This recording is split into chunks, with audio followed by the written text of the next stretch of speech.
vote. Now, I thought this was interesting yesterday as well, because after news broke that Vivek Ramaswamy was pulling his TV ad money, Trump went out on the socials and he didn't tell Vivek Ramaswamy like he told everyone else on Christmas Day to rot in hell. Instead, he said he will, talking about Ramaswamy, he will, I am sure, endorse me. But Vivek is a good man and is not done yet. VP lineup, right? I'm wondering. Which I really support that for Vivek. But can Trump go forward with two dudes on the ticket?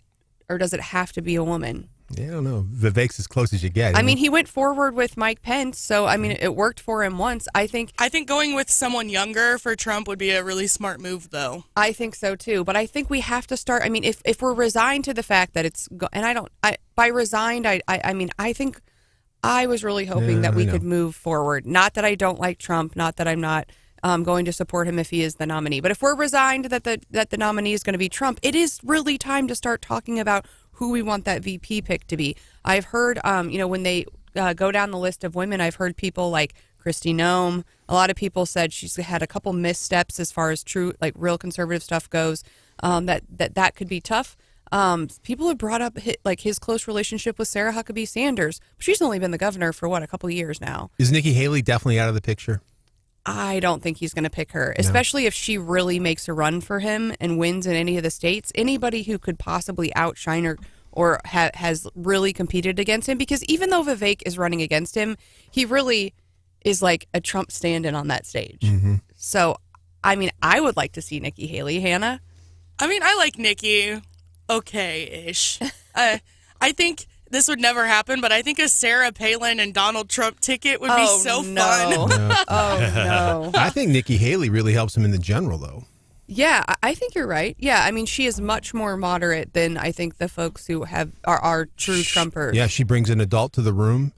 I think it would really solidify him in the general, but who knows what he's thinking. That's smart, and he needs, suburban women, right? So it could help there as well. All right, Brian, we've got a little bit of spitting happening outside. Yes. It looks like it's going to be a big nothing burger today, but I wouldn't necessarily say that. Okay. I wouldn't necessarily say that because we're going to have on and off snow today, and it's going to be light at times and then some rain. The key is going to be the temperature. The timing and everything is for the morning commute. I think we're going to be probably okay in Columbia, Jeff City, and most of the listening area. Probably throughout, let's say, the ballpark, I'm talking to the weather service, ballpark maybe about noon, we could see some issues. But basically, the system is going to wrap around, if you will, and they're going to have wraparound showers. I am concerned more about the afternoon, and again, hopefully it'll be okay, afternoon drive and maybe this evening, because basically what Melissa Bird told me is the system moves a little further to our east. We're probably talking Montgomery City, points east, Warrenton. Colder air filters in, that rain changes to all snow. As that wraps around, I think Columbia's for sure, Jeff City could see some snow. And the big issue, and again, they don't know, nobody knows, there is going to be, according to Melissa, a very narrow band that is going to be a few miles wide, maybe 20 to 30 miles long. That's not very big. That will have a heavier snow burst that would drop anywhere from 1 to 2 inches of snow. It's not going to be a heavy snow, but it's certainly could be problematic. But we don't know where that's going to be. That could be in Columbia. It could be on the I-70 corridor. It could be down on the I-44 corridor. There's just a lot of uncertainty with this one. But even, folks, just a little bit of snow on the roads, I've seen it before, can cause havoc. Yeah, give yourself some extra time. We're hopeful for an okay day, but certainly there are some things that are still up in the air. So make sure you are paying attention. Today, of course, you can. We'll be around all day, so you can always check us out. And Brian will have the latest for you. And we're going to have a map up on as soon as they get the latest projection from NWS. I'll get it a latest kind of a track, if you will, and map. I'll get this and the audio from Melissa on the websites. Good. Okay. So at 7:10 this morning, we are going to have Auditor Scott Fitzpatrick. He has some legislative priorities this year that we're going to go over with him. And if you're thinking, oh, that legislative session is really far away, it is not. It is. They are starting the earliest possible day they could ever start. That is January 3rd. It's coming right up. Well, and do the treasurer and the governor maybe have a little bit of beef? You mean the auditor? The auditor. Former treasurer? Yeah. I don't know. I know Brian is interested about that because I think the governor vetoed one of his priorities. And the governor did veto quite a bit, but everyone was asking for quite a bit. So we'll see what he wants in this legislative session. We're also going to be talking legislative session with James Owen of Renew Missouri. He keeps a close eye on all that energy legislation, and it's actually kind of flared up. Usually you don't hear a lot about the Public Service Commission, but we've been hearing quite a bit in the interim. So excited to talk to James about what he thinks, if anything, will we'll actually make some progress in the legislature. And then we'll be talking to Jesus Osete, who is an announced candidate for Boone County Judge. But, Mike, it was a big deal yesterday. We talked to Brianna Lennon earlier in the morning, but 5 p.m. yesterday was the deadline for many local candidate filings. Yep. And so we have basically a complete list of candidates. Yeah, a lot going on in Jeff City. All 5 wards have somebody up for election. School boards are all up. So, yeah, filing was 5 o'clock yesterday. So, yeah, we have that coming up. So, in Jeff City, we have competitive races in all of the wards but one, right? Except 2. Mike Lester's running unopposed. I said that wrong. You are absolutely correct, except Ward 2. So, there's one ward without competition. It is Ward 2. Mike Lester's running unopposed. Aaron Wiseman is termed in Ward 3. And John Hensley is not seeking re-election in Ward 5. So there'll be a new council person in each of those wards. Amy Bix is running in 3, and Tracka Young is running in 3. And in 5, it's Mackenzie Job versus Virginia Shelter. So there'll be a newcomer and a new council person in each of those wards. That's a big shakeup for the council, and they've got a lot of important projects coming up with the conference center and some other things. It'll be interesting to see, and I know there's a lot of, I think Jefferson City is kind of at a turning point. They've really got to make a move and do something big here and get some momentum. So 2 new people there. And in Ward 1, Jack Deacon has got competition from Randy Hoselton. And in Ward 4, Randall Wright has competition from Chris Lukel. So every ward except 2 has a choice. Now, but with the school boards, we have a different picture, because in those Jeff City and Blair Oaks school boards, it's going to be basically no competition at all. Correct. 2 people running for 2 seats. In Jeff City, Ken Enlow is not seeking re-election. Incumbent Lindsey Rowden is, and former city councilman Ken Hussey is running for that open position. So 2 people running for 2 positions in Jeff City. And out in Blair Oaks, Logan Gratz and Tim Lubreen are not seeking re-election. Running for those 2 spots are Luke Fitzpatrick and Dalton Pfeiffer. So those 2. So two new elections at 2 new board members at each place.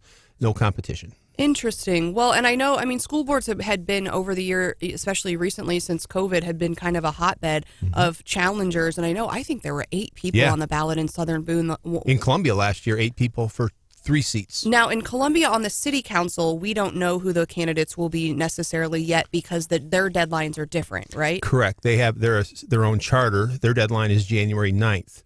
So they have seats open in Ward 6. That's currently held by Betsy Peters.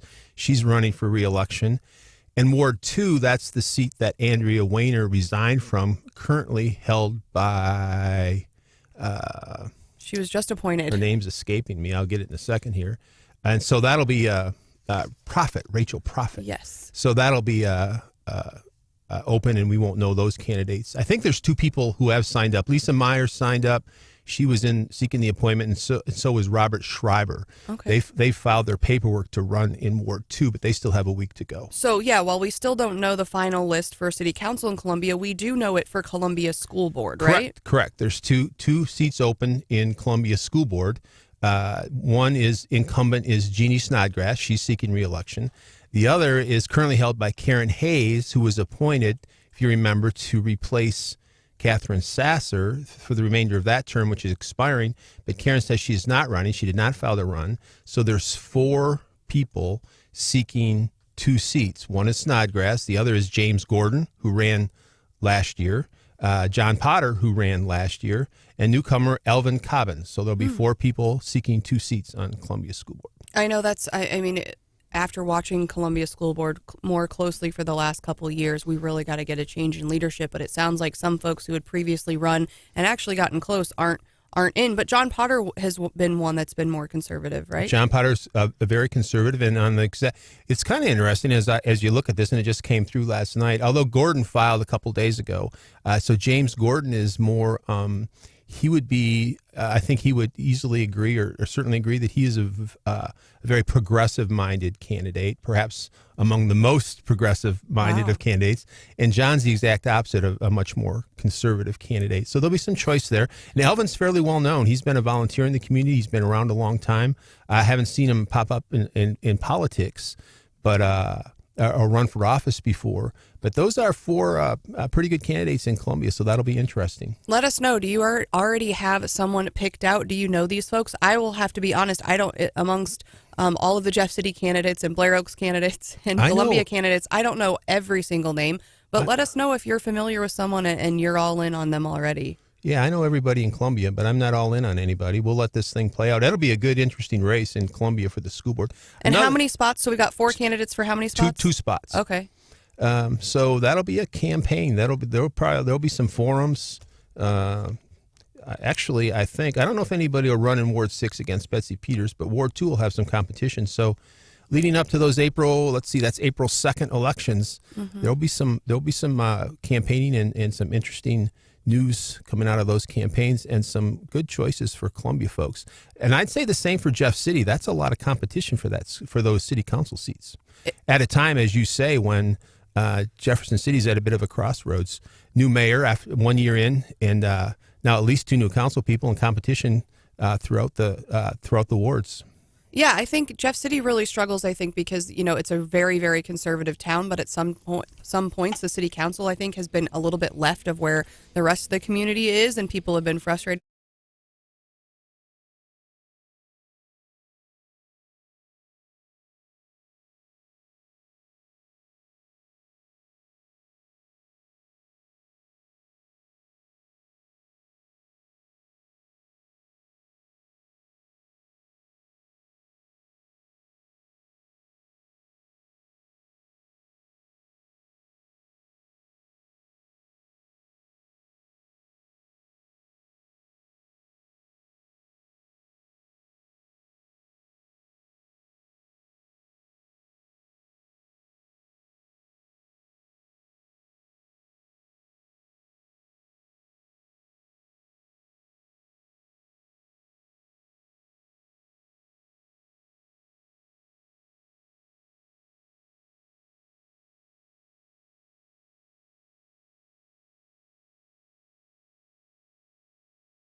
straight away.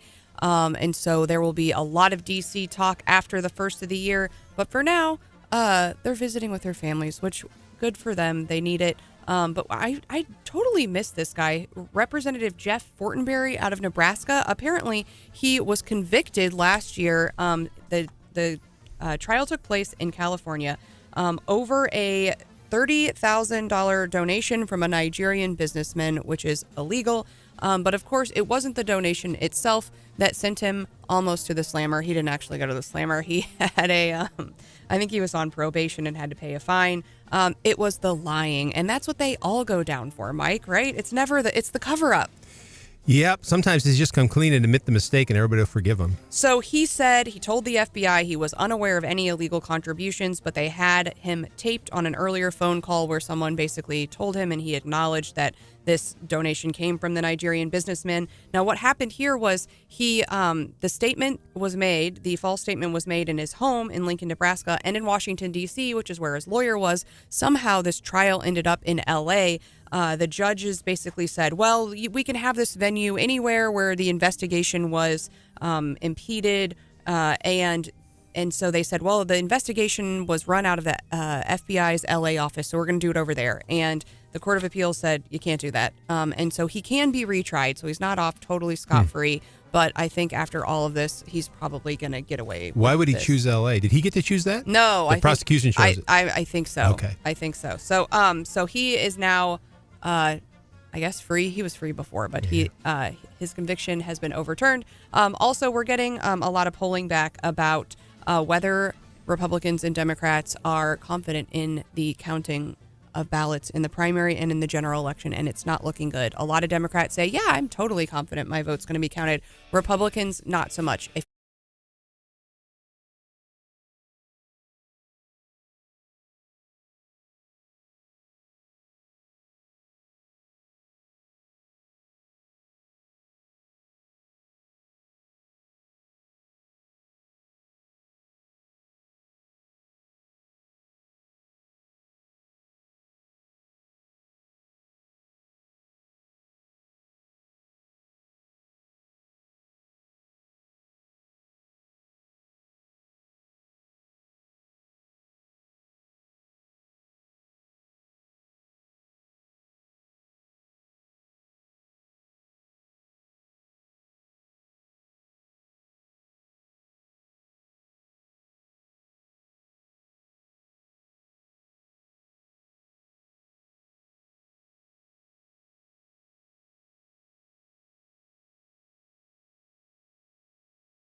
Sir Hannah is back, but I see a big yawn. She had a long day. If you do not get enough Hannah in the morning, you can join her. She had you helped out yesterday on Gary Nolan and on the Randy Tobler show, right? Yeah, I did it felt like a world tour.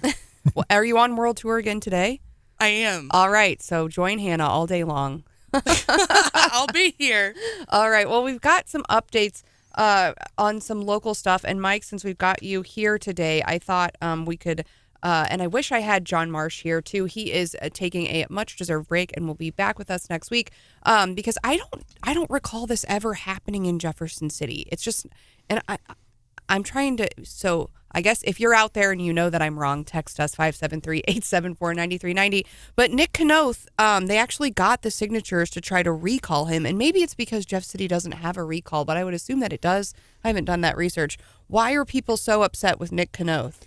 After he was elected, a few months, through no fault of his own, I guess you could say it's his fault, but he took a really good job right up his professional alley as a lobbyist for the Missouri Realtors. Okay, so even though you could argue, and right up to Governor Mike Parson has, that a lobbyist shouldn't hold elected office, and you can't have a campaign committee if you're a lobbyist, a registered we just lobbyist. Had Brian Treese. And that's why he's not in office anymore. Mm-hmm.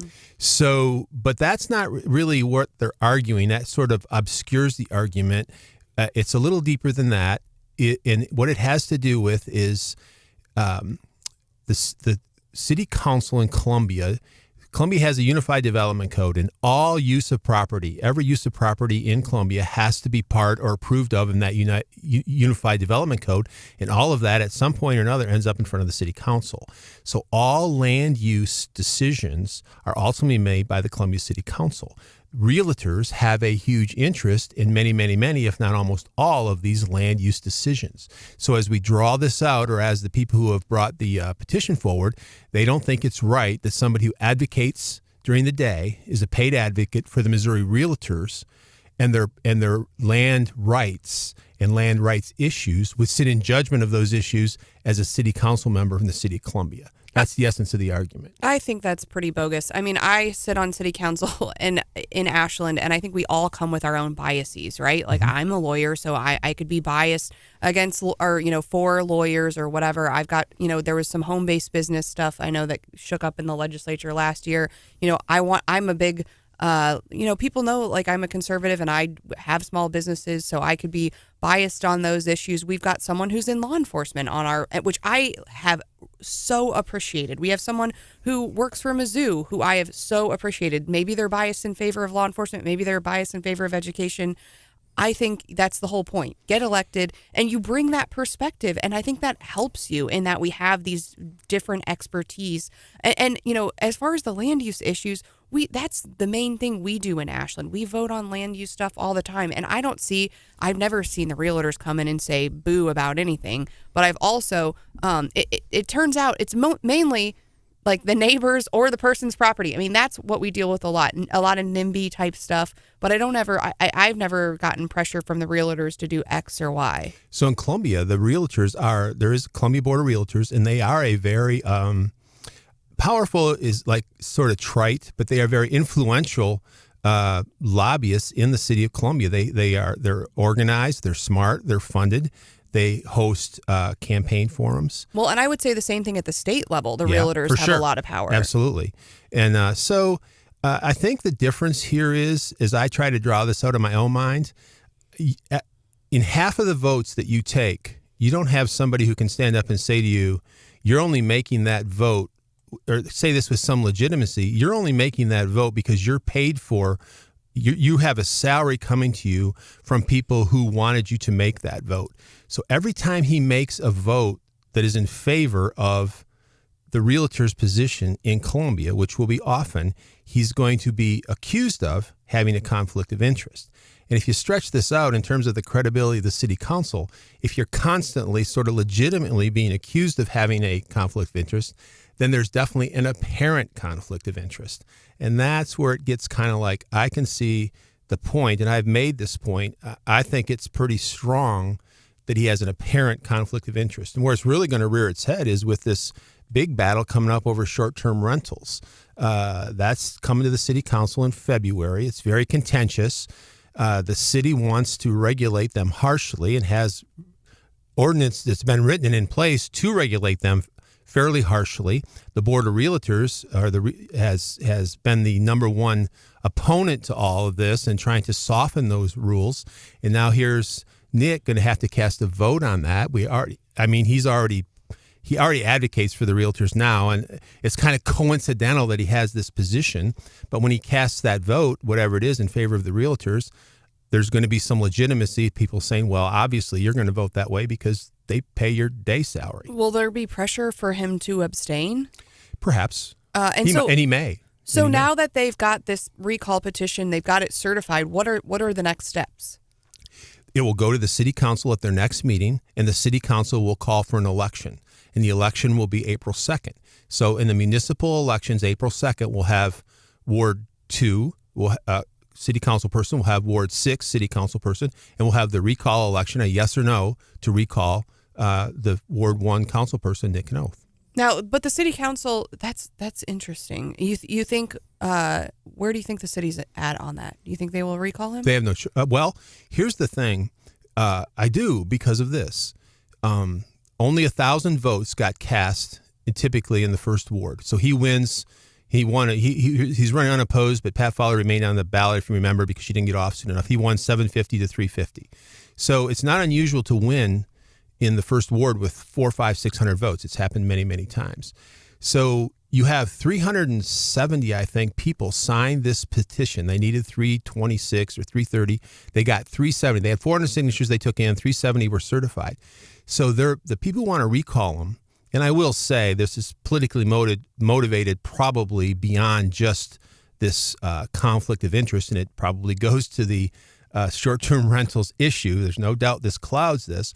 But if they came up with 370 signatures to recall him, that's a pretty impressive number to get this on the ballot, probably enough to get him to consider resigning or to fight this out in a campaign.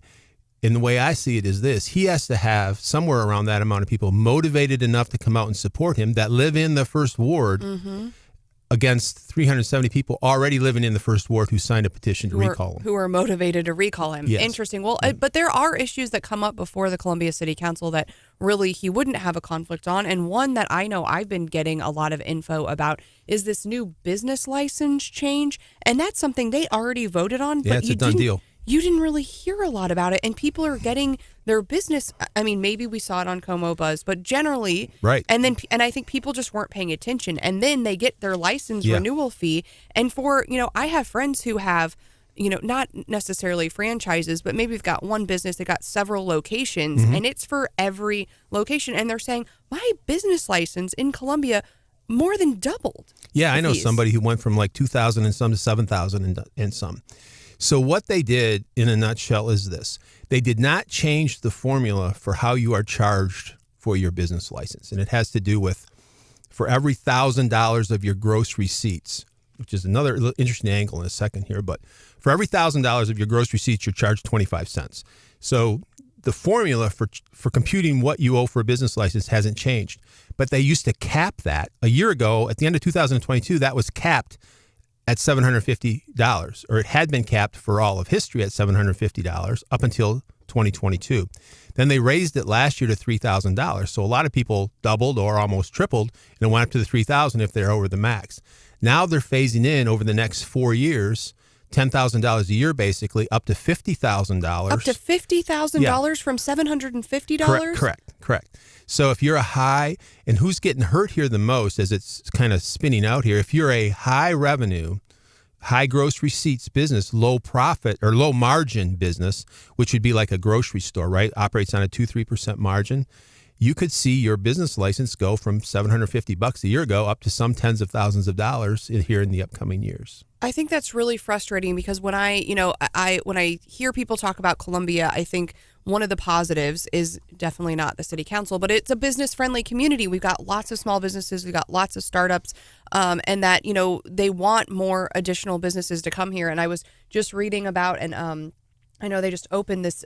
It's called at the historic Sharp End. they're opening the shops at Sharp End, and that's going to be a place. I think there's over 40 vendors there that can go and kind of sell their wares. But these are the kind of people that we want to encourage into a new business. And now, and I think Ready is involved and other supported organizations are involved. So here, on one end, we're trying to support small businesses, and at the other end, we're just putting the hammer down on them on these business license fees. It just doesn't make sense. It's a pure money grab. They're projecting an additional $1.2 million a year. What do they need $1.2 million for? And what are they giving back for that, or what are they doing different for that? Absolutely nothing. What do they do for it in the first place is arguable, but... Have they said what they need that money for? No. Butterfly gardens? The argument is this. It brings them more in line with what comparable cities that they've looked at charge. I don't think Ashland's charging anybody $50,000. No, I think they're probably looking... I haven't gone and looked at who they looked at, and I don't doubt that it might be true. I just don't see how you can take somebody from $750 to $50,000. And a caveat here, the $1.2 million, it's going to come, they said it's only going to affect about 10% of businesses in the city. So it's going to affect, so what it is it's going to the top 10% of the highest revenue businesses in the city and basically extracting an extra $1.2 million a year from them. Highest revenue, but not necessarily highest margin or correct. highest profit. Correct. So yikes. Correct. All right. Well, I think people should be more fired up about that. And while you say it's a done deal, if people really got fired up, you could come in and they could lower that cap again. Mm-hmm. They got it done with very little fanfare, which, people are unengaged. We could go on about that forever. We talk about it a lot. The citizens are pretty unengaged. Until I get that bill that I thought was $750 and now it's $50,000. I'll be engaged then. All right. Well, we need to, check out Como Buzz. We hope you stick with us here at Wake Up Mid-Missouri because there are a lot of local things that, and do I care about inflation? Yeah, but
joined by co-host Mike Murphy this morning. Good morning. Good morning. And I've got producer Hannah back and sounding very healthy. Hello. My voice was a little tired yesterday. I did a world tour. You did, and you're on world tour again, so be sure to check out Hannah throughout the day. We've also got Brian Hauswirth here. John Marsh is out on a well-deserved break. He will be back with us next week. And, of course, tomorrow we have Randy Tobler will be hosting, and on Friday I will be back hosting. Today, after the top of the hour at 7:10, the auditor, Scott Fitzpatrick, will be joining us. He's got some priorities for this upcoming legislative session, which is sneaking up on us pretty quickly. So excited to chat with him. But Hannah, I got some movie gift cards in my stocking, and I'm actually nervous about it because why? I don't think I watched a single movie this year that I would recommend or Didn't watch you like again. the Mario movie? Was that the one you were raving about? It was okay. I mean, it was like the least worst of all the movies, but like the Barbie movie was horrible. What else did I watch? I watched some really stupid movies, and I was like, this is a waste of my money, a waste of my time. Not good. But I do. So has anyone watched the Wonka movie? It's out now. I have not watched the new Wonka movie. So my understanding is it's like the young Wonka, like how he got to be Willy Wonka, and I think I'm going to give it a try, but I don't want to. I've been so nervous to go back because I've watched so many bad movies this year. Well, and it stinks because going to the movies is not cheap. Oh, it's real outrageously expensive. When actually. 5 people, it's super expensive. So it really sucks when you spend that much money to go see a movie that ends up sucking. Yes. So the best part about my movie experience in 2023 was definitely the popcorn. So what are we looking at for 2024? Is there anything I should save my gift cards for? Are you looking forward to any of these? A couple movies that I'm really looking forward to. If there's anyone listening that is into Broadway musicals, yes, there's some exciting things coming out this year. In January, the Mean Girls Broadway musical, they essentially have turned that musical into a film. So it'll be the Mean Girls story that we already know, but with songs mixed in. Love it. I'm really excited about that one. Wicked, which is based off of The Wizard of Oz, Yes. is also getting sort of a live-action movie screen remake. And Ariana Grande is going to play Glinda the Good Witch. Oh, it's going to be incredible. So I'm excited for that one. And Beetlejuice is getting a sequel as well this year. Another kind of creepy musical that came out in 1998, the movie did. Really? So kind of a belated sequel, I guess. Some animated movies. We've got Despicable Me 4 coming out, which 4? Yeah, I feel like after 3, a lot of movies should just be done. But the Despicable Me movies, I feel like, are still good at this point. We'll see how I feel after this one. But I feel like they're still decent. Now, and there's a new Snow White. Oh, boy. And- Yeah. It's a live-action Snow White. Okay. And Snow White is played by Rachel Zegler. And she's been getting some heat over how she's been promoting the movie. Have you seen any of that? No. She is an ultra-feminist. Yikes. And she's been talking a lot of crap about the original Snow White film and how, they've changed it so it's not terrible, is kind of the vibe that she gives off in these interviews. And it just kind of feels like she's talking bad about the movie that she's in. I think I might skip that one. The one I think my kids will be really into, a new Garfield movie. Yes. Garfield is coming out. Inside, which is the Pixar movie about emotions, Oh, yes. is getting a sequel. And a sequel I'm excited about, Gladiator 2. Really? Oh, Yeah, I love the original Gladiator. So Me I'm too. excited to see what they do with that storyline. What about this? It Ends With Us. It's got Blake Lively in it based on one of Colleen Hoover's books. I love Blake Lively.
Got producer Hannah. Hello. And Brian Hauswirth is running around keeping an eye on the weather this morning. We knew snow was in the forecast. I know it was kind of spitting when I was coming in, but I didn't have any trouble. He said, we're not quite out of the woods yet, so keep your eyes out. There might be a small band moving through later today, and of course the temps are pretty low. So is it like a mariachi band or a rock band? Just stay safe, friends. That's what we want. And I know I got a lot of family members traveling, so please take your time today. Well, this morning we are glad to be joined by State Auditor Scott Fitzpatrick. Now, I keep thinking, oh yeah, legislative session, that thing, next year. But it is sneaking up on us rather quickly. Are we just a week away? We are. Not even. Next Wednesday, session opens. So is that when it starts? Yep, it's coming up really quickly. And Auditor Fitzpatrick, you have, there's a bill, Senate Bill 1048, that modifies the powers of the state auditor. Tell us about kind of how this bill got its legs and how it was put together. Yeah, well, it's good to be with you. Hope you had a good Christmas. And the bill is kind of the genesis of a lot of issues that have arisen over many years in the auditor's office, where the office will receive a complaint from somebody about mismanagement or fraud at a local government, and the auditor has the ability to go conduct an investigation into that allegation, but does not have the ability under the law to conduct an audit. And so that is the biggest piece of the legislation that would give the office the authority to conduct an audit of a local government. And a lot of people are surprised that, that the auditor's office doesn't have the authority to audit any local government they want or they think needs to be audited. But that is the case. We really only have the ability to audit state agencies. We can audit school districts. We can audit county governments if they don't have their own county auditor. But outside of that, we have to be invited in to audit, like cities, for instance, or to audit a road district or an ambulance district, either by the governing body, so like a board of aldermen, or through a petition of the citizens that live in that political subdivision. So that creates a barrier to addressing fraud concerns and mismanagement concerns that arise from taxpayers when we can only get to those audits by either asking those taxpayers to go spend their time gathering signatures or ask the people who may be complicit in the mismanagement or the fraud that's taking place to invite us in to conduct an audit. Yeah, I'm looking at your website, and there's several instances of where you've been involved with local governments. Can you give us an example of a local government that you have either investigated or audited recently so people kind of know what's at stake? Sure. The city of Holland is one that we released earlier this year where there was a city manager that had been functioning as essentially the mayor of the city after the board of aldermen ceased to exist, and basically was running the city on her own with no board of aldermen, no other person around her that was a check and balance on her authority and the things that she was doing. And the result of that was, over a period of about a year, that individual stole somewhere around $70,000 from the city just by not having anybody in place to, check her work. And a lot of that was she was basically depositing utility receipts of the city into her personal bank account, things of that nature. And that's just one example. I mean, we've had other local government audits. You see a lot of payroll issues where like a city clerk, for instance, or an ambulance district director will just modify the payroll records and pay themselves for a bunch of hours that they didn't work. And those are things that come up a lot more in smaller local governments where there are fewer checks in place or fewer internal controls in place to prevent fraud from taking place. And, because there's only maybe one person responsible for taking receiving money, depositing it into the bank, recording it in the accounting system, and then writing checks to pay bills. And when you have a situation where there's only one person doing that job and there's no second person providing any kind of oversight, there's a lot of opportunity for things to go wrong. Auditor, we appreciate you joining us live here on the program. That is, I think your point is well taken about the fact that you literally have to be invited in or citizens can petition you to come in. So that'll be interesting. Please keep us posted on that. We'll certainly follow that. You also, your supporters had a bill last year to essentially provide $2.5 million for your office to help basically pay your staff more to attract and retain auditors. The governor, who's a supporter of you and actually appointed you to the position, vetoed that increase. I'm assuming because it was not in his original budget blueprint. What's the status of that? Is that coming up again? Well, you're right. The governor did. He did appoint me as state treasurer 4 years ago, but I was elected as auditor. Correct. Correct. So one point of clarification there. But yeah, he did veto the budget line for the office, and the reason was, and I think you kind of spoke to it a little bit, it was misinterpreted as being for raises for staff. That's absolutely not what it was. Okay. The staff are being paid the same as they were when I arrived in the office, except for the cost of living adjustment that was in the governor's budget. What had happened over the last several years prior to me taking office was the salaries did increase under the prior administration in the auditor's office.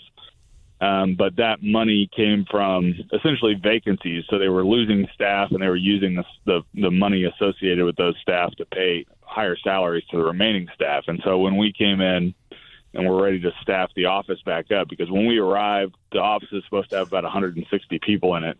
When we arrived, there were 89. And so we were severely understaffed in terms of auditors, and that really hampered our ability to actually go out and do the work that we need to do for the taxpayers. And so, we were in a position of either having to go in and cut people's salaries, which in a staffing crisis is not something that's very advisable, or we needed to get some additional funds for the office so that we could hire more auditors to get staff back up to the level that we were budgeted to have in terms of the number of people. And when you look at the state budget, the last 5 years, the state budget went from $28 billion to $50 billion. Right. And there's been no increase in the number of auditors or the auditor's office budget to try to address that, precipitous increase in the amount of money that the state was spending and local governments were spending, because the local government budgets went up significantly as well over that period of time. I just want that creates a problem for the office. Exactly. And I know Mike has some questions, but I want to make sure I heard one fact. If I heard you correctly, you said your office is budgeted 160 auditors in your position. Of course, you're the auditor yourself. But when you took over for Nikki Galloway, there were only 89. Did I hear that right in that position? That's correct. That included myself and 3 or 4 other people that I brought with me when we arrived. So there were 89, so probably 84 total, not including the people I brought with me. So severely understaffed, and we did hire. We were able to hire about 20 auditors after we arrived. We had enough budget room for that, but we're still significantly short of where we're supposed to be in terms of what the legislature had approved in terms of number of people in the office. Scott, back to that proposed bill granting you the authority to audit cities or municipalities. What would be the opposition to that? I'm guessing the potential for abuse? Yeah, really there was not a lot of opposition. It was pretty well contained to 1 or 2 senators that had concerns about, an auditor abusing their power to conduct an audit, which I had a hard time. I had a hard time understanding that, because really at the end of the day, we're governed by standards. We have to conduct audits in accordance with, government accounting standards for auditing government agencies. And to abuse that is kind of a tough thing to do, right? And in my view, an audit is never a bad thing. I know it can take time and resources of the entity being audited to comply with the document requests and things like that. But ultimately, I think sunlight's the best disinfectant, and an audit of any local government should be a welcome thing and not something that's viewed politically.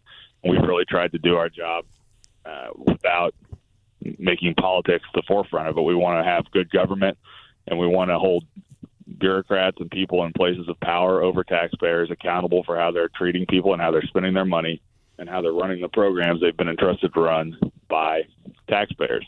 So that was the big concern, was, that there would be abuse, whether it be by me or some future auditor, of the power to conduct audits.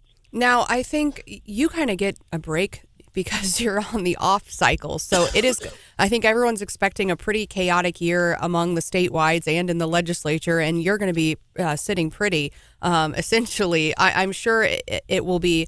It will be nice. At the same time, though, I mean, you have to, you have this bill pending, and you have to go before the legislature. You previously served in the legislature and say, this is something, that's a priority. It's something that I really want. Same for the budget priorities. But I know, like, for instance, Secretary of State Jay Ashcroft caught some flack for coming to and basically being too involved, lobbying the legislature too much, and they said, yeah, he should, stick to his own statewide stuff. So how do you envision that role, interaction between a statewide elected official who certainly has priorities, but also kind of letting the legislature be independent? Yeah, well, I came from the legislature, so I have a lot of respect for the legislative branch of government and the separation of powers that exist between the legislative branch and the executive branch and the judicial branches of government. And so I do firmly believe in letting the legislature do their job. Now, that being said, obviously I will need to go to the legislature and justify the budget increase that the office is requesting. I need to go to the legislature and justify the legislation that would change the ability of the auditor to audit local governments. And we'll absolutely do that. In my 5 years now as a statewide elected official, I think that I've limited my lobbying activities of the legislature to legislation that was part of an official agenda for the office in which I was serving. But I don't know that there's anything necessarily, wrong with a statewide official engaging on legislation that they have strong personal convictions about. But I've really focused and tried to prioritize from a legislative perspective the things that were important to the office to which I was elected and asked to serve by voters. So, it's to each their own, but I think there's absolutely a role for statewide officers to play in the legislative process. But it is an issue where if you get too far into it, as you described, you can see the legislature getting a little annoyed or pushing back on the involvement of some people, and that is what it is. I think that's fair. Well, we always appreciate when you join us, and we will be monitoring this legislation and expect you back to keep us updated. But I wanted to get your take real quick. We've got about a minute. I know you're a huge Chiefs fan, and what do they need to do to get it back? Yeah, that's a great question, and I'm sitting here watching, on Monday, I'm watching that game, and, they just kind of look broken on offense. I mean, the defense was incredible. They only allowed 6 points, and obviously in the last drive there, they didn't put the stand up that they needed to put up. But you can't really blame the defense for that last drive after they played a solid game before that. So I don't know. The offense has to get things figured out. I think Patrick Mahomes is still – he's still Patrick Mahomes. He's still the best quarterback in the NFL. And I think Travis Kelce is still the best tight end in the NFL. And, we've just got to build around that and figure out what's going on with the offense and fix it. And I'm not a professional football analyst or coach, but they obviously need to figure out, what's going on with the offense, if the offensive coordinator is getting it done, or if they need to make a change there or what. But something's got to give. But as a diehard Chiefs fan, I think your heart was breaking and you were frustrated like the rest of us on Monday, huh? It was hard to watch those back-to-back, those back-to-back defensive touchdowns out of the Raiders. That was brutal. That was not what I wanted as we were celebrating the birth of our Lord. Yes. Well, again, appreciate your time this morning and hope to talk to you again soon. Go Chiefs. Yeah. See you guys. Bye. All right. Okay, so coming up next, we've got What's Hot with Hannah. Speaking of football, Ohio State's getting roasted on the internet. Good. Yes.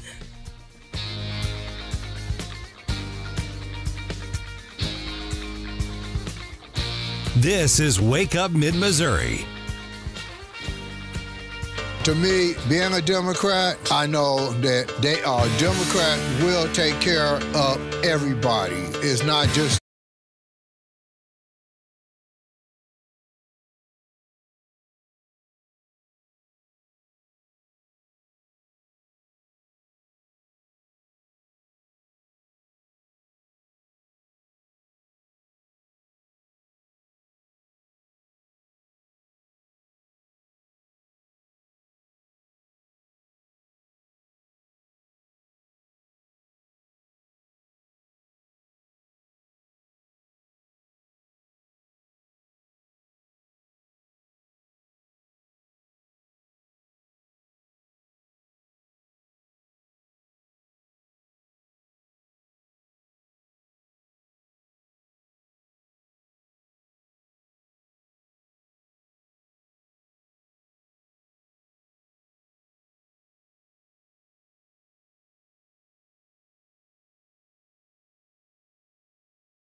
So the Ohio State is, facing our Mizzou Tigers. Mm-hmm. And they are getting roasted on Twitter currently, or they were before the team decided to delete the tweet that they were getting roasted over. They posted photos of the team arriving in Dallas for practice over the weekend, and they decided to caption these photos as arrived for the showdown in the desert. Now, the Cotton Bowl is taking place in Dallas, Texas. So I wouldn't exactly call that the desert. And lots of other Twitter users were quick to jump on that point as well. And like I said, I was looking for the tweet this morning, and it's actually been deleted. But there are articles written about the tweet that show some of the responses that they got. So playing off of the thing about it's the Ohio State, not just Ohio State, there was a TV guy who said, "I'm sad to report the desert is evidently not taught at Ohio State University." Yeah, this surprises me none. Tough times in Columbus. So they got some flack for that. That is great. And I saw some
some people out on the show, and I'm ready to do it again today. Just start naming names. Oh, no. Yesterday, we called out 9-year-old Amelia for writing a letter to Santa, and we read it on air. And then I think I need to issue a public apology. Because I got home last night, and at the dinner table, Amelia looks at me and she goes, Hannah called me salty. So she heard you talking about her. Okay. Yes. Amelia, I did call you salty. It was meant as a compliment because I thought it was funny. And your mom is also often salty. And so you just, a little bit of spunk. Yeah, you just get it from your mom. It's a good thing. Yeah. Well, and then we were also talking about Harvard President Claudine Gay and how she should not get away with plagiarizing, regardless of how you think, how woke she is, her position on Israel. That's all horrible, and I think she should be fired because of all of that. But also, and separate and apart from that, she should not get away with this plagiarism. It's amazing how arrogant that corporation must be. They made this choice, and now they can't back away from it, even though they most obviously need to. They really do. And all of those students, if it's a violation for a student to do it, how can it not be a violation for the president of your university to do it?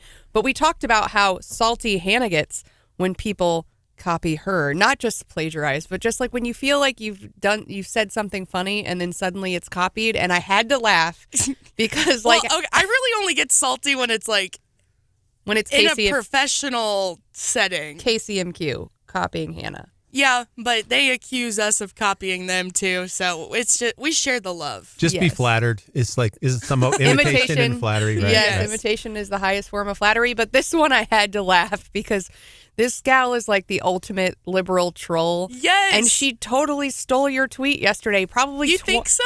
20 minutes from when you tweeted the exact same thing. I don't even want to say her name because I'm like, Voldemort. If you say the name, she might, get me on Twitter. I'll say it. Jess Piper. That's all she does is tweet. But Hannah tweeted about. So Scott Fawn tagged Stephanie and I in a tweet from Clay Travis, who you can hear afternoons on KWOS, and he was talking about how Taylor Swift is just, bad luck for the Chiefs. A big distraction for the team, whatever, which Scott Fawn has been telling us for a while, and Steph and I have been pushing back on that statement. So Scott retweeted Clay's tweet and tagged Stephanie and I in it with a hashtag told you so, hashtag hillbilly Nostradamus. And I responded and said, blaming a woman for something that is obviously the fault of a bunch of dudes, meaning the Chiefs are responsible for their own actions. Exactly. And I said, how typical, with a yawning emoji.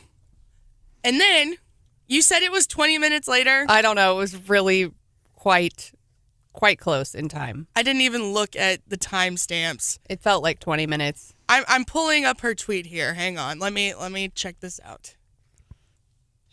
All she does is tweet. I mean, she tweets a lot. Man. It just came out that she pays herself out of her campaign committee, so she takes all these donations and then I don't think has a job and just sits on Twitter all day. I think I definitely texted it's part it to you. of her job. She's a consultant with. She's a professional Twitter troll. Yeah. She has 125,000 Twitter followers. Yeah, I'm one of them, which is weird. But how many? I think I follow her too, but I mean, she didn't get that many votes. That's for sure. What was her? She received. Who are we talking Jess about? Piper. Oh, Jess Piper. She received about, now remember, deeply red district, but about 25% of the votes. So she lost in a very Republican area. She definitely has gotten some attention. She started a movement in that Dirt Road Democrat thing. She's got a little movement going. People know who she is. She's making a name for herself. Not a good one. It's just that she's in a position it's going to be hard to get elected. So I think she's focusing on getting other people elected. So yeah, she retweeted someone else's tweet about Taylor Swift being a bad omen for the Chiefs, and she captioned it, yes, from Eve to Yoko to Taylor, there's always a woman to blame. And I was like, isn't that what you just said? Yeah, Stephanie sent me the tweet and didn't give any context. And I said, are you trying to say she copied me? I think she did. I'm pretty sure. So She should. You should ask her for some of that payment that she's paying herself to tweet, since she just copied your own tweets. All right. So what we're learning about 2024, not a whole lot, but man, we are coming up on those caucuses quickly.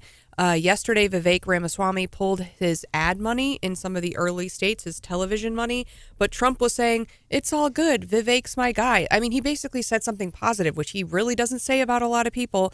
And he said, ultimately, I think the guy's going to endorse me, but he's not done. And so people are like, is that a VP nod to Vivek? Sounds like it. It sure does. He's at least in the mix.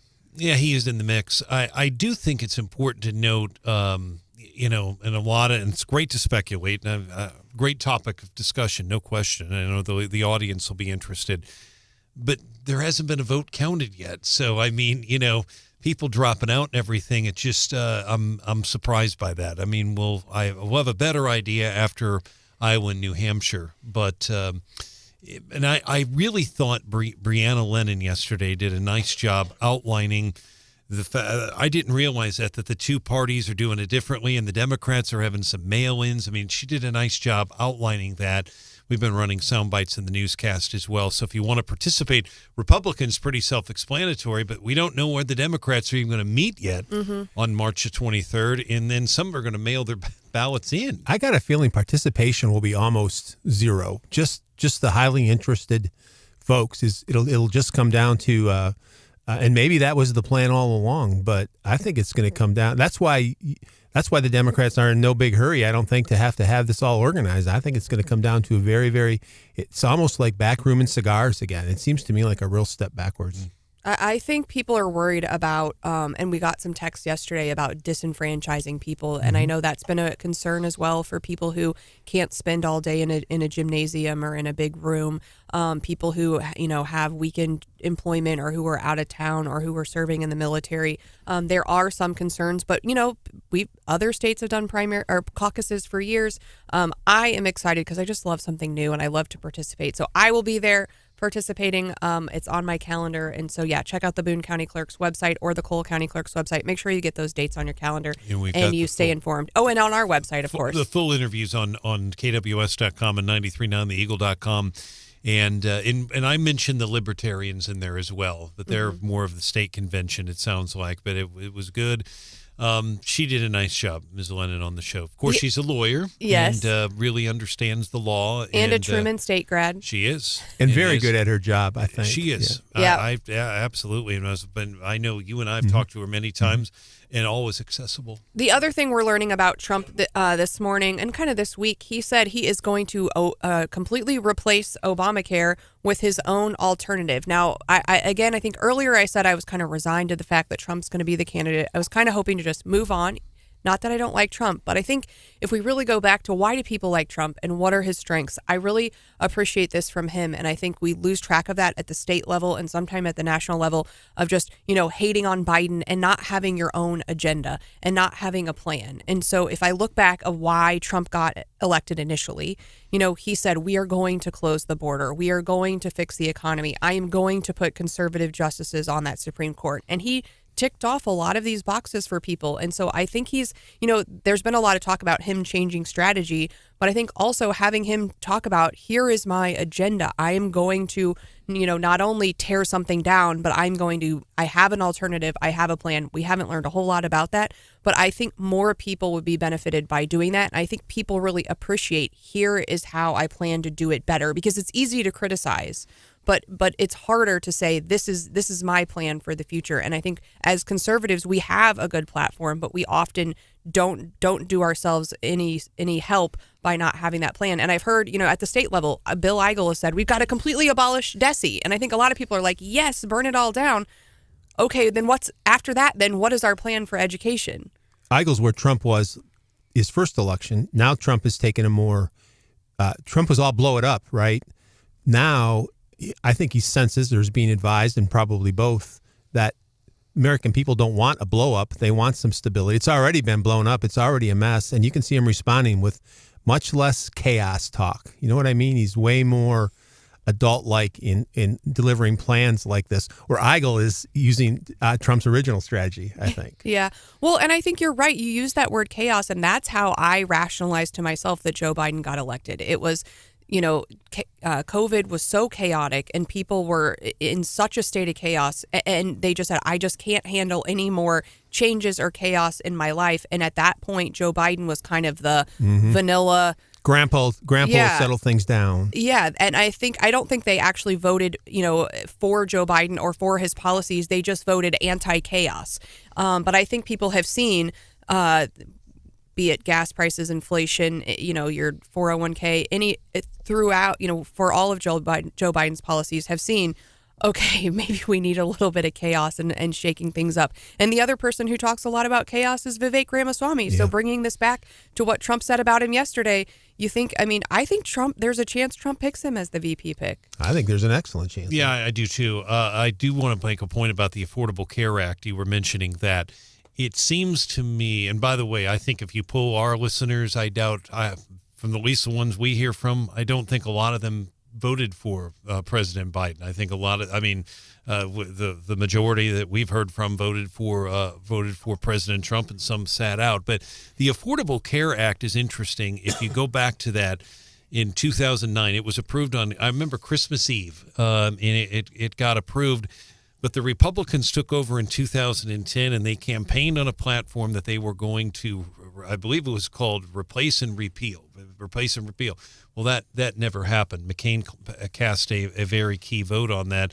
But it seems to me that Affordable Care Act, which is known as Obamacare, has become more popular now. I'm not saying with our audience necessarily, but overall than it was then. I remember a town hall that Claire McCaskill did in Moberly after that thing passed, and my goodness, the people were furious with her up there at the time. But it seems like that is toned down right now. And do either one of you remember, Hannah, as well, when President Obama, this was not President Trump, this was President Obama, was talking about the Affordable Care Act to the Congress? It was a State of the Union address.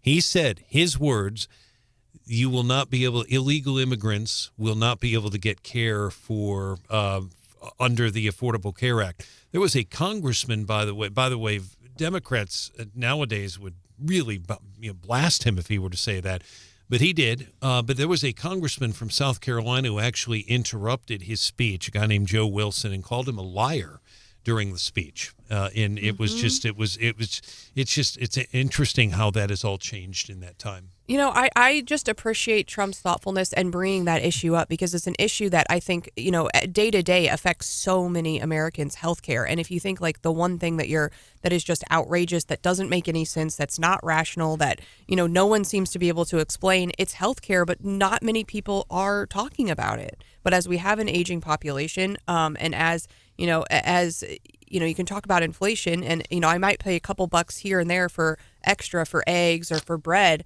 But, if I get hit with a big medical bill, that's life altering at some points. Plus, for young people, it's just a mess. They don't know what to do, so they throw their hands up. They know they're supposed to do something.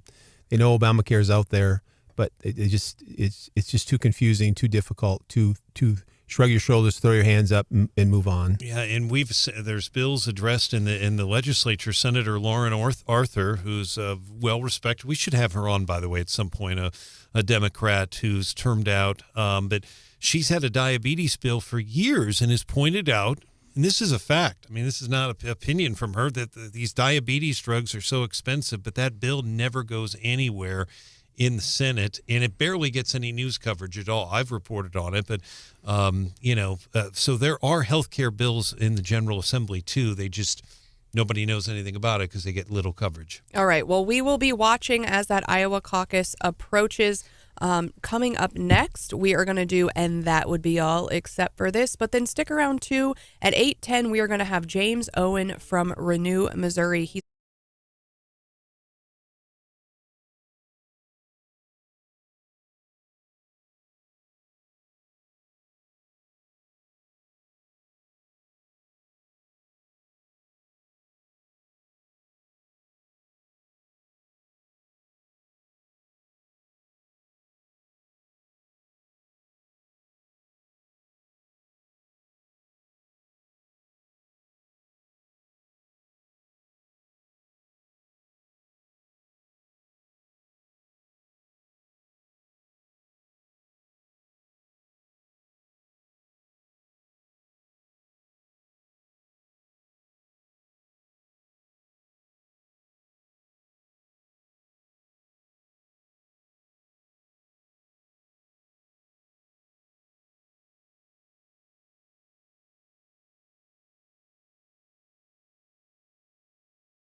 the best movie from 2023, I found a list of the best conspiracy theories from 2023 that I think we should just highlight a couple of, right? Okay. And of course, this is just, it's web crawler. It's just web crawler's opinion. If you have a better conspiracy theory that didn't make the list, feel free to text it to us at 874-9390. How many involve the Clintons? Those are my favorite. Only one of them. So it says flat earthers see Hillary Clinton video as proof of theory of the world being flat, I guess. It was in regard to Hillary Clinton's 2008 speech about the glass ceiling. Not sure how the flat earthers got from point A to point B on that one, but that theory comes in at number 8. Let's see. Number 6 is Marjorie Taylor Greene missing toes. Yeah, I guess the Twitter bots, the conspiracy theorists out there, started a rumor that she only had 3 toes on both feet.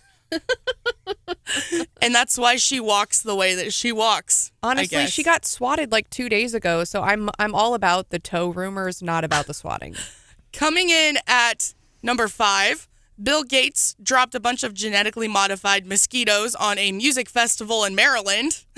I didn't hear that one. I feel like I'm into the conspiracy theory. Again, it's a conspiracy theory. Like, there's no proof to any of this. Okay. So he was kind of sort of, I guess, accused of that. I don't know why Bill Gates would have GMO mosquitoes, but weirder things have happened, Wouldn't I be guess. shocking. Yeah. And number 1, that anyone who got a COVID vaccine would turn into a zombie on October 4th, which obviously I mean, how do you know did not happen. How do you know I'm not a zombie? I feel like a zombie some mornings. What's your proof? I don't.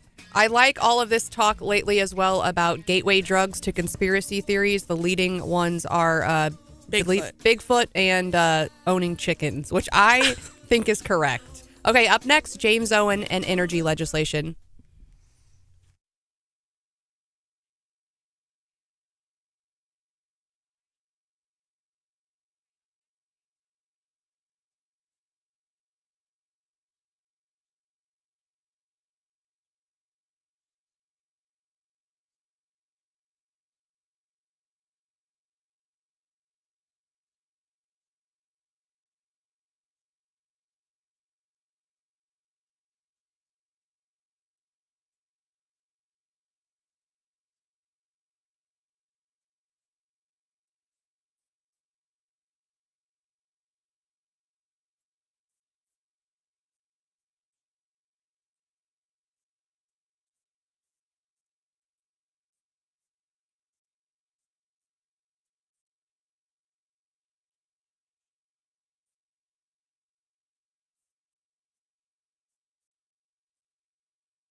Broadcasting live from the Zimmer Communications World Headquarters. This is Wake Up Mid-Missouri. Get ready, pal.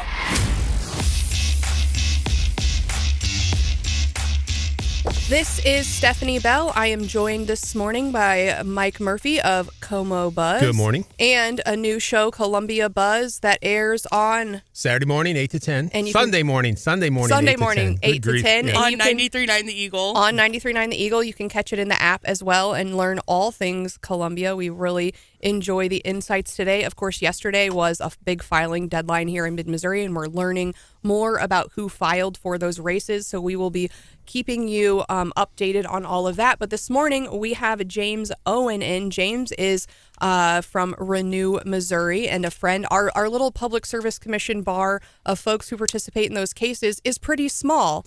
And what I said earlier was a lot of times in the legislative session, you really don't hear a lot about the Public Service Commission. It's kind of its own thing. But, people over the interim, there's been some dust-ups, and we've seen more. I think we've seen more legislation pre-filed about the commission itself than we have in a long time.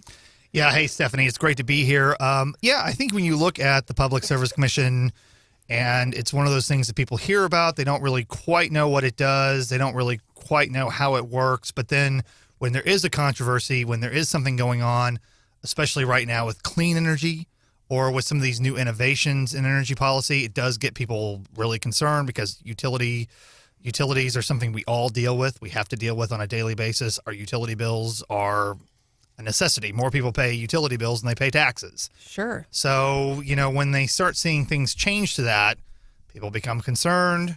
Lawmakers try to react. And so the question is, are they reacting in the right way? Are they reacting in a way that needs to be tempered?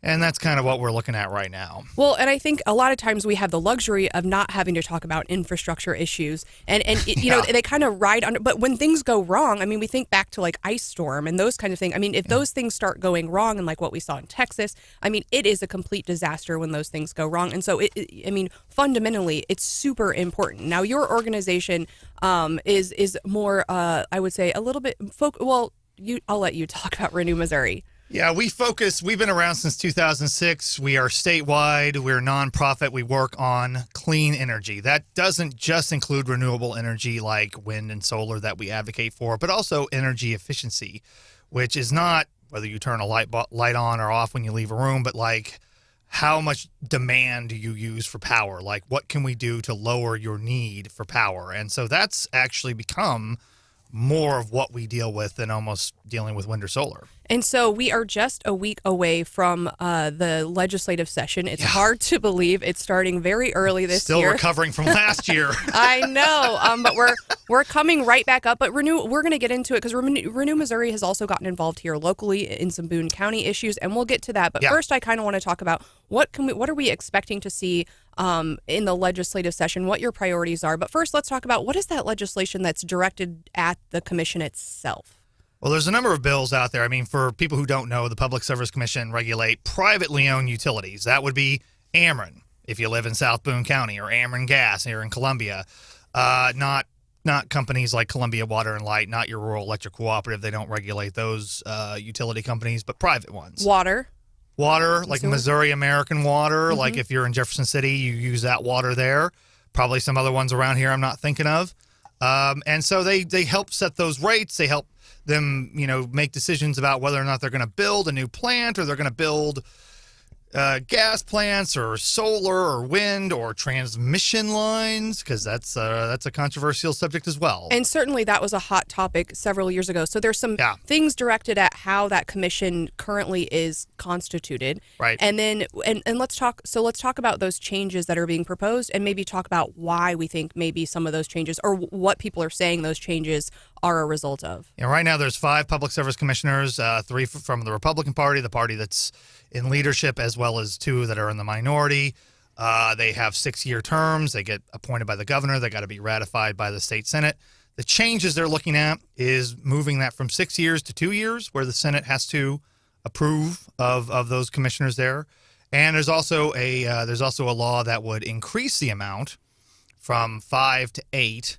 And actually, I think there's another one that goes from 5 to 11, but would require there to be more of an agriculture presence on the commission. So there would have to be a requirement that that is part of your background. And so that really was, I mean, I think what people have said who said, yeah, we need more agricultural representation on the PSC. My take is that that's a response to some of these grain belt issues. For people who aren't familiar with that, can you give us just a primer on what happened there? Yeah, Grain Belt Express, big transmission line that goes from Kansas to Indiana. It's got to go over the whole swath of northern Missouri. A lot of people are upset that it is wind power that is being delivered. A lot of people think that's not necessary, that's not required. Also, there's a concern that most of that power is going to be delivered outside of the state. And there's also the ever-present property rights issue that go along with transmission. The idea that a private company would be using eminent domain to take that space. That's always a tension. I think that's true of transmission projects. I think that's also true of roads and highways. I think that's just one of those things that we're always having to balance. On the topic of agriculture, yeah, do you guys do anything with biofuels or biomass in Missouri?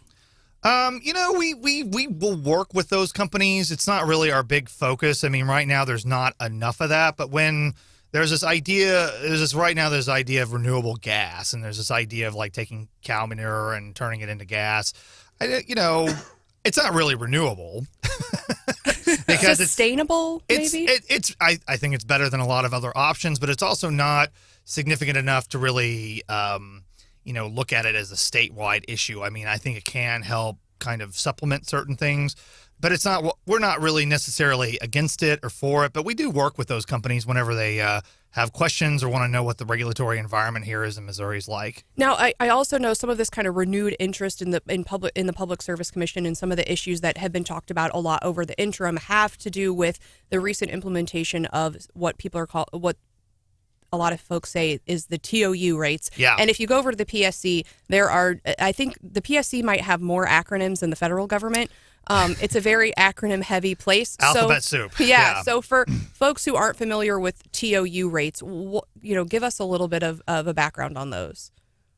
Quickly, the time of use rates is basically like you're going to be charged based on how much demand is there for power. Like, for an example, from 4 o'clock to 8 o'clock, if you are running your dishwasher, if you're running your laundry, if you're running every appliance in your house, you're going to be charged more for it during that period of time than, say, you would after 8 o'clock or like in the morning. And so basically it's trying to look at when people are using power the most and trying to set prices based on that, based on supply and demand, essentially. And because, of course, utilities have to be built to manage that peak demand. So so it's more expensive to have to reach that peak. So essentially, if you can reduce the usage during the peak times, then maybe everyone could pay less. So you would be paying more at the time when everyone else is using a lot as well. That's the idea. And I think they're also preparing for the fact that we're going to start seeing more electric appliances out there. We're going to start seeing potentially more electric vehicles. And I think the idea of trying to make sure we're not charging electric vehicles between 4 and 8 o'clock is something that we're going to really need to be careful with, because that could suck a lot of power out of the lines during that period of time. Certainly. And Hannah pointed out that Fox had a big headline today about how Kamala was in a photo with a gas stove yesterday again. And so, and I mean, we are seeing that. I say we impeach her. I know at the federal level, though, we have seen them kind of take issue with a lot of these other appliances and other things, and that, the way, and I think that's one important thing about the way utilities plan for their kind of mix of, power and mix of supply. That's something the PSC helps guide them and helps approve. And so, what are your is there anything we can expect that Renew Missouri will be pushing for in the 2024 session? Well, right now, I think we're looking at giving people options. We want to be able to say that if you, as an example, if you cannot put rooftop solar on your property, if you can't put it on your business, we would like to be able to have businesses come in to provide community solar, where you could buy subscriptions off a private company that's not a utility company. We're going to be looking at that legislation. Right now, there's been some controversy over how much solar companies are paying on property taxes for their equipment. This is not very exciting, but trying to set a rate for that to make sure that solar companies are putting in their fair share to their communities, which I think is also very controversial right now. Go over to Callaway County. There's a lot of people upset about the number of solar projects that are being proposed there. And we want to make sure that they are contributing to the community, because I think that's something that they should have to do. Hannah likes to give me a lot of grief when I get really nerdy on lawyer stuff. But Hannah, you mix lawyer stuff and utility stuff, and we're in like a whole nother level of nerd. Yeah. Yeah. I wasn't going to say anything, but... Well, there's not very many people who get to do this kind of law, and it's like we're very lucky that we get to work in it, because it's really exciting. I think it is, and I think it matters. You know, we were talking earlier about Trump's got a new proposal out related to healthcare, and I think when we're talking about issues that matter, I would much rather be focused on things like healthcare and energy, because I think these are fundamental to our lifestyle, and really, you know, even affect us here locally. I know you've been paying attention to the Boone County Commission and what they've done with respect to renewable energy. And a couple of years ago, I think you were, or even last year, maybe you were on the program talking about what Boone County did with respect to wind, but maybe they're also looking at some solar issues? Because solar is certainly becoming more of the focus of development right now in renewable energy in Missouri. They're looking at solar ordinances and the way they looked at wind. Essentially, they enacted a wind ban, which they will deny it was a wind ban, but that's what it was. The solar ordinance, I think, is a little more reasonable. We've talked to people in the industry. They've talked to people at Boone County government. I don't have as much concern about that, but that could always change, and we're always kind of trying to make sure we're staying on top of that, because they do purport themselves to be very forward-thinking and progressive, even though that's not always their actions, and so making sure that they are living up to what they've committed to. And I think that comes as a surprise to many listeners of this program, because I think, you know, and we're seeing a challenge on the commission, and many times it is said that they are more progressive than the entire county of Boone. But you're saying on renewables, they are not as progressive as you would like them to be. I think as in terms of Commissioner Janet Thompson and Commissioner Justin Aldridge, I think that there wouldn't be much difference between them and someone who's anti-renewable energy. Really? No. I don't think so. I don't think there is much of a difference. So are you expecting, I mean, you watch the legislature pretty closely, and the Senate has been dysfunctional in the past. A bit. Are you expecting, you know, anything different this session? I mean, you have these priorities. You've been trying to get some of these fixes made. And you even mentioned to me off air that, you know, some of these things you've been working on for several years. I think it's not uncommon. But are you hopeful at all heading into this legislative session for any changes? Well, anytime the utilities in the state have an interest in something, and they do have a number of bills they're interested in. Look, they are very much a big player down in Jefferson City. They give a lot of money. They have a lot of lobbyists. If they want to push something and they are able to get kind of get their foot in the door, there's always a possibility that you could see a number of energy-related issues go onto one bill. And so, you know, those Christmas tree omnibuses that people always complain about, but that's really ultimately where, a lot of laws get passed. And so I do believe that we have to look at these things very seriously. We have to take every issue seriously, because you never know that if there's one of 50 bills that get passed out of the thousands that get filed, that it could be something that's related to utilities. Mm-hmm. The timeline to get a project approved and online with the backup and the interconnection queue, can that be impacted? And I think that goes a lot to some of our local officials just sort of losing interest, because they're way more interested in what can affect them soon and in their. But can state government affect that at all? I know MISO stretches across many states, and largely that's where the problem lies. But we're not going to make any progress until we make some progress getting the interconnection queue loosened up. Can you impact that? Well, Renew Missouri does work with organizations, these regional grid organizations, these transmission organizations, which people are always surprised that they know exist. Mm-hmm. It's another one of these layers of energy policy that people are like, wait a minute, there's this market where utilities are a member of this and they sell power to other utilities. Like, how does that work? What is that? But yeah, absolutely. There is a line for projects that are going to be hooked onto the grid, hooked on the transmission projects. And it can take years. That's what's holding up Columbia in many respects. Oh, yeah. Oh, absolutely. And, I mean, also we're looking at the fact that, look, we're seeing a lot of old power plants that have still got debt on them that they can't really shut down, even though they're not, being able to do what they're able to do. Like that example about Texas, and let's even say the Tennessee Valley Authority back from last year, a lot of those were old fossil fuel plants that just don't have proper weatherization, don't have the proper infrastructure, are already overregulated as they are already really expensive to run. And so, there's a desire to see new stuff get put online, not just wind and solar, but gas. Gas plants are really big right now. People talk about mini nuclear power plants being able to come online.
morning bell and my computer is failing me. But this morning, our futures, Dow Industrial S&P just barely in the red, NASDAQ just barely in the green. Now, people are, they say, changing the way that they are investing. Have you made any changes to the way that you're investing? I learned long ago to stay very calm. And I make age-related changes, but lifestyle, changes as I age here. But no, I quit. I was very active a long time ago, and just kind of decided that the smart way to live it out, to spend it out, is to not be that active. So no, I'm not. And I think people are struggling with the way that they're investing, and I know through the holiday season they were saying, well, we even though people have less money, and according to inflation, they are still spending. So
It's kind of hard to tell, but I've heard the number at about $100,000 or so. For a race like this, I don't know if that goes up a little bit more because it is a presidential year. But I think we're just going to have to see what happens. And in terms of how much airtime there is, it's kind of funny. But when I was on the other end as a voter, I'm like, oh man, I can't. I don't want to watch another political ad or another campaign ad. And now I'm like, well, now I want to buy all the campaign ads and I want to start, advertising to everybody. So it is kind of a different shift in mentality, but we'll see how it plays out. But I have heard the numbers about $100,000 or so for a race like this. Certainly, that's what's been the practice in the past for the last two races. Now, you talked a little bit about your experience in the Attorney General's office, but is there one or two particular cases that you kind of see as a highlight, or something that you took away from those cases that you think position you well to be a judge? Sure. Well, I got asked a similar question recently, and they said, well, what's your experience? And I go, well, my experience pretty much varies. Last year I was arguing at the U.S. Supreme Court against the President of the United States, and last week I was defending a client on a routine traffic ticket, and everything else in between, I suppose. No, I think the big one, obviously, the highlight of my career has been having the opportunity to represent the Missourians and all of our rural hospitals, from Scotland County to, Macon or what have you. We had a big case where the President of the United States had rolled out some mandates during the COVID-19 pandemic that General Schmidt had challenged at the time. So there was an agency called OSHA had put out their own regulation on that front. You had CMS, which is Medicaid and Medicare. They put out their own regulation as well.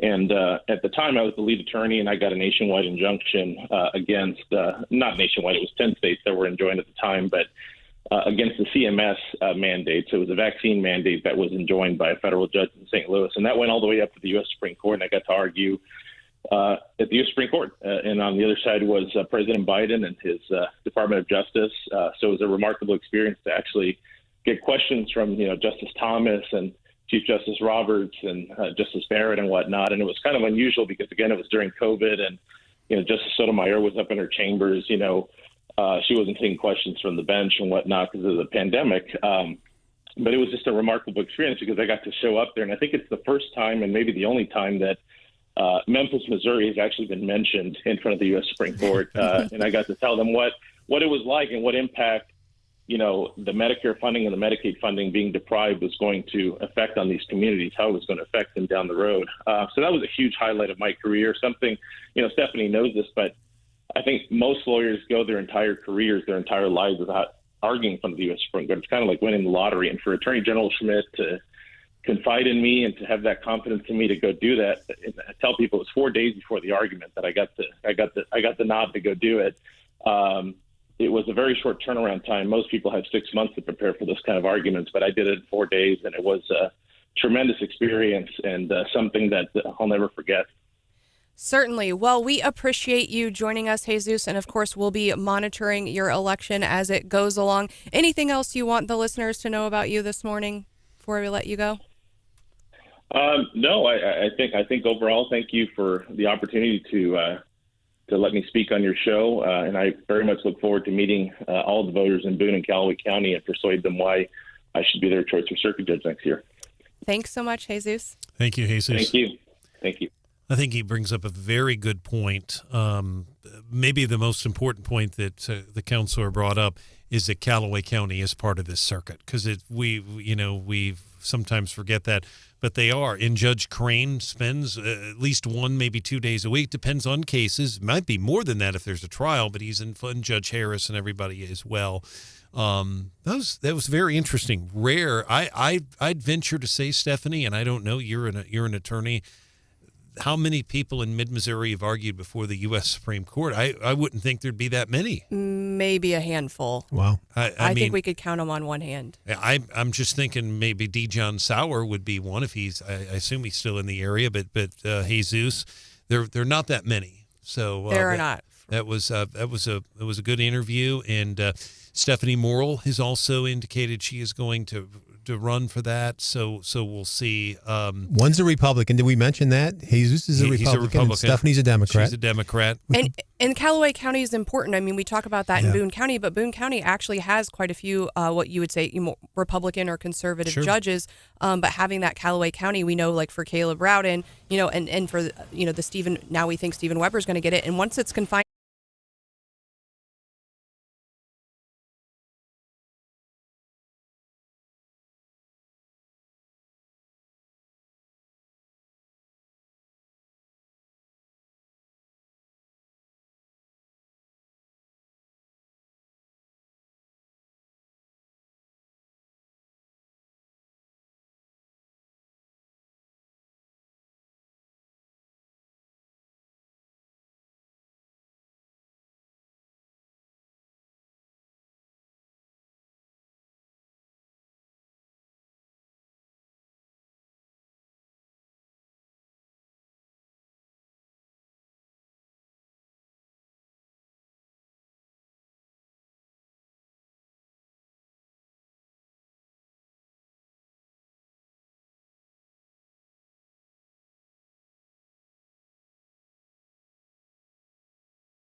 About the candidates, there was a big deadline yesterday for local races. We've walked through school board candidates and city council candidates. One that we haven't gotten to, Mike, is Boone County Hospital Board of Trustees. It's the Boone Health Board of Trustees. It's the old Boone County Hospital, now known as Boone Health. They're a government agency established by the state legislature, and they have 5 elected members, elected by the public at large. They also have appointed members, but they have 2 positions open. One, Greg Steinhoff resigned, and Judy Starr was appointed to fill his position. She is now running to complete the remaining 4 years of his term. And then Bob McDavid, Dr. Bob McDavid, who's been a board member on and off for 17 years. He's retiring, and seeking his seat is Gary Thompson. They're both running unopposed. Oh, interesting. Okay, well, and then Hannah, we're wishing everyone who's headed to Dallas safe travels if you're not already there. And of course, if you want to listen to the Cotton Bowl, where can we find them? KWOS will be airing the Cotton Bowl game on Friday. That's 104.5 FM, 950 AM, and kickoff time is at 7. Pre-game coverage will start on KWOS at 6 o'clock, right after the Randy Tobler show. Nice. And were you telling a Travis Kelce joke? No, Scott Fitzpatrick mentioned that Travis Kelce was the best tight end in the league, which he has been. He's probably one of the best all time. And people think he's got a Taylor problem. I don't think the problem is Taylor. I think the problem is Travis is 34 years old, 11 years in the league with 10 surgeries, and I don't think he's getting open anymore. And I think that's that's a hot take. I know. That's a hot take. I know. I was hoping Hauswirth would still be here to tell me I'm wrong, because I'd like to be wrong, but that's what I'm kind of worried about. I think you're wrong. I asked Hauswirth on yesterday what went wrong with the Chiefs, and I think his answer was everything. Yeah. What went right? What went right? Yeah. Yeah. So I think everyone is hoping for a better turnout at the Cotton Bowl. I do need to fact check myself. Oops. I said that pregame coverage for the Cotton Bowl starts at 6. I really meant 5 o'clock. Oh. Game's at 7. Kickoff's at 7, I think. Yes. Okay. Kickoff is at 7. Pre-game coverage will start on KWOS at 5 o'clock Friday night. If you want to catch the last hour of the Randy Tobler show, you can tune in 93.9 The Eagle or stream it online at KWOS. Nice. And speaking of Randy Tobler, he will be hosting tomorrow. I will be in with him